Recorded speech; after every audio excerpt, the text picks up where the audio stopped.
കഴിക്കായിരുന്നു guys. അപ്പം നമ്മുടെ ബിരിയാണിയിൽ ചമ്മന്തി കച്ചമ്പറും അച്ചാറും ഉണ്ട്, പിന്നെ ചിക്കനൊക്കെ ഉണ്ട്.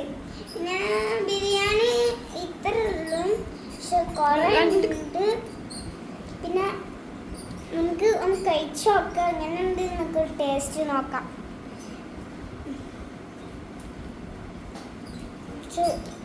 ചോറൊക്കെ അയ്യോ ചമ്മന്തി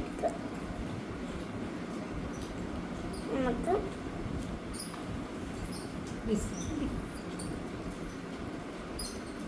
സൂപ്പറായിട്ടുണ്ട്, അസലായിട്ടുണ്ട് കേട്ടോ.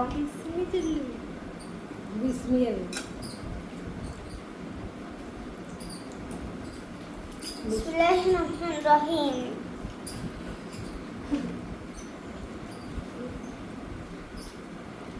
അടിപൊളി.